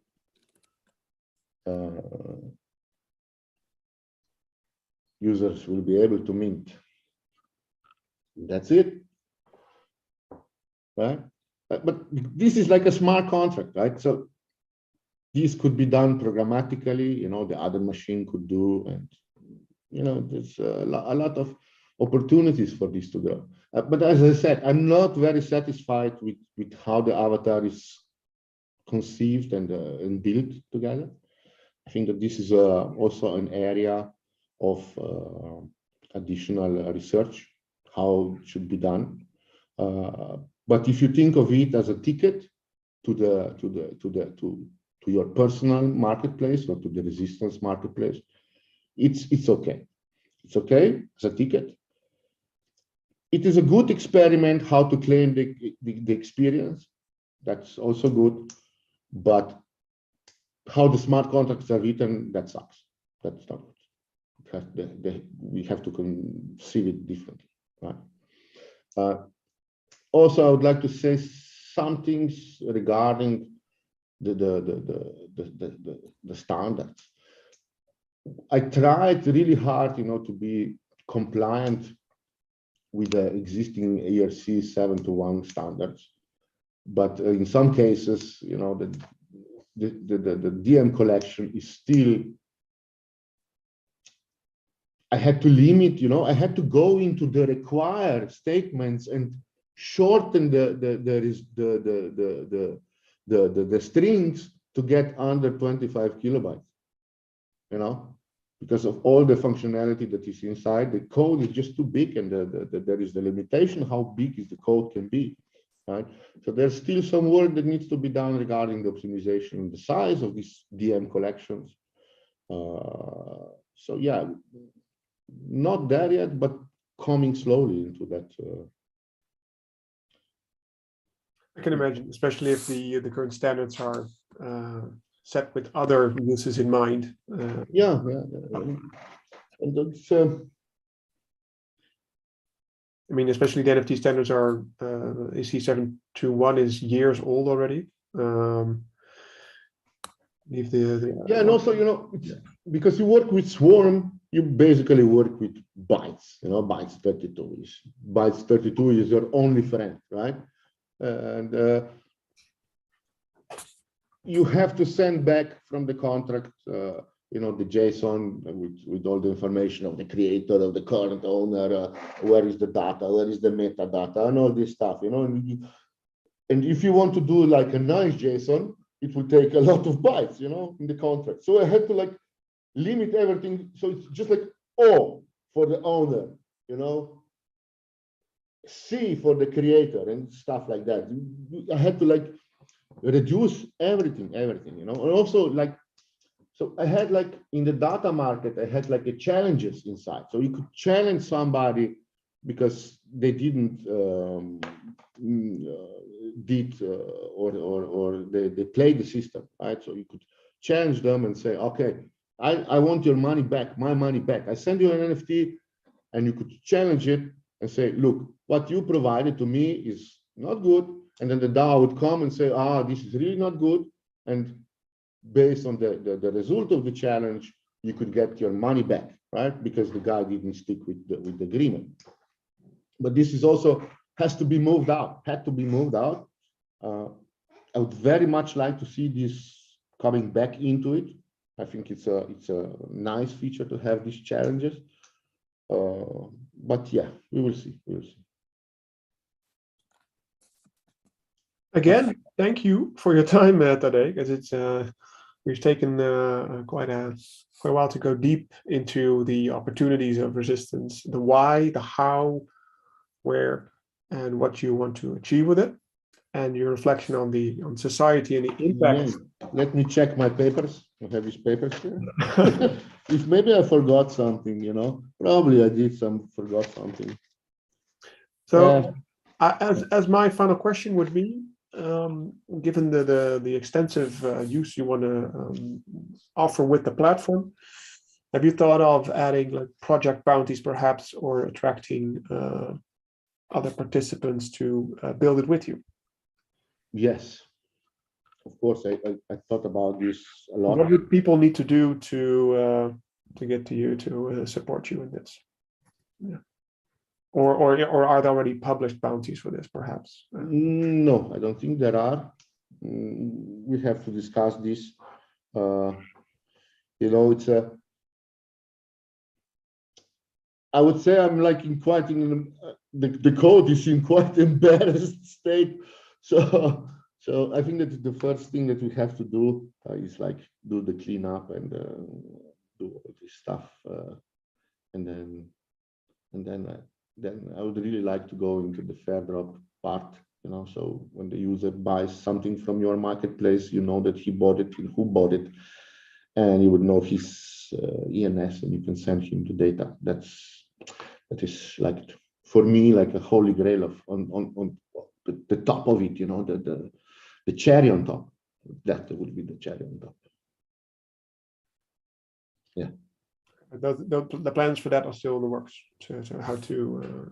I mean, I have it in my head, but yeah. Okay. Then I'd like to thank you for this session, and like to invite the audience, if you have any further questions about resistance or regarding, let's say, impact of gaming on society in general, feel free to ask today in the Discord chat of the event. On the We Are Millions Discord. We are closing off. We have the session is now open for those who want to claim their experience, as you just been shown by today for the event of today. We'll be back tomorrow. Tomorrow we'll have the DAO day with different panels and sessions also about how to set up your DAO. Let me quickly grab the program of tomorrow. Even better, let me just share it on screen. Here we go. So this was today, creating the resistance NFT here. Start your DAO day. It's tomorrow. We'll start out with a presentation by Griff Green from Gibby's. He will present on the opportunities with DAOs and how they've changed the landscape in governance, both digital as in the analog realm.